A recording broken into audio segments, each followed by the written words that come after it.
देखिए, मुज़ाकरात किस चीज़ पे करने हैं? आइन के ऊपर चलने के लिए मुज़ाकरात की तो ज़रूरत नहीं है। बहरहाल हम कर रहे हैं जो, लेकिन 90 दिन के बाहर इलेक्शंस नहीं हो सकते। उसके बाहर आइन ख़त्म हो जाता है। इसके ऊपर सारे पाकिस्तान की लीगल कम्युनिटी इस पे मुत्तफ़िक है। मतलब कल एक दूसरा 22 अप्रैल को निगरान हुकूमत की मुद्दत खत्म होनी है, उस पर तहरीक इंसाफ क्या मौके बनती है? क्या यही निगरान सेटअप है आगे कंटिन्यू करे या फिर नया सेटअप लाया जाए? बिल्कुल, इनकी कोई आइनी हैसियत नहीं रह जाएगी 90 दिन के बाद। सब कुछ जो ये करेंगे गैर आइनी होगा। इनको बिल्कुल हटना चाहिए और एक एडमिनिस्ट्रेटर अपॉइंट करना चाहिए जिसका सिर्फ काम हो इलेक्शन करवाना। ये तो एक और एजेंडा के ऊपर केयरटेकर गवर्नमेंट आई है जो सब कुछ कर रही है सिवाय इलेक्शन के और सिवाय फ्री एंड फेयर इलेक्शन के।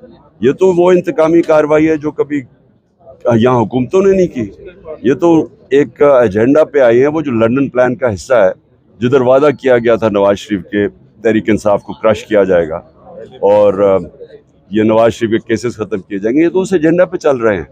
ये तो इसका तो कोई ताल्लुक ही नहीं है केयरटेकर गवर्नमेंट से। शाहिद हुसैन सैयद साहब ने कहा है कि इमरान खान साहब के जो सऊदी प्रिंस हैं, बादशाह हैं, उनके साथ बड़े अच्छे वाक़ित हैं और अमेरिका के साथ भी उनके साथ जो मामलात हैं वो ठीक है। तो जो बैरूनी एस्टेब्लिशमेंट उनके हवाले से बात की जाए तो इमरान खान ठीक है समझ। देखिए, कौन कहता है कि हमारे ताल्लुकात बुरे थे? ये तो सिर्फ जनरल बाजवा ने, क्योंकि वो एक्सटेंशन चाहता था, उसने पूरी कैंपेन चलाई हमारे खिलाफ।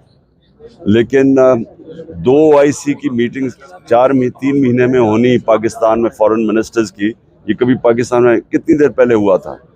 तो उसके अलावा जो चाइना के साथ, जो हमारे सऊदी के साथ, जो तुर्की के साथ, सारे कॉन्टेक्ट्स का पता है। जो ट्रंप के साथ ताल्लुकात है, जो बोरिस जॉनसन से थे इंग्लैंड के अंदर, जिसने नाम लिया था, तो इनको कौन पूछता है? ये जो कहते हैं ना कि हमारे ताल्लुकात ठीक नहीं थे, इनके बताएं ताल्लुकात इसके। स्टेट बैंक के हवाले से आज जो है वो मामला कायमा कमेटी को भेज दिया है। उन्होंने कहा है, नवीद कमल ने कहा है कि अगर तौहीन अदालत हो सकती है तो तौहीन पार्लियामेंट क्यों नहीं।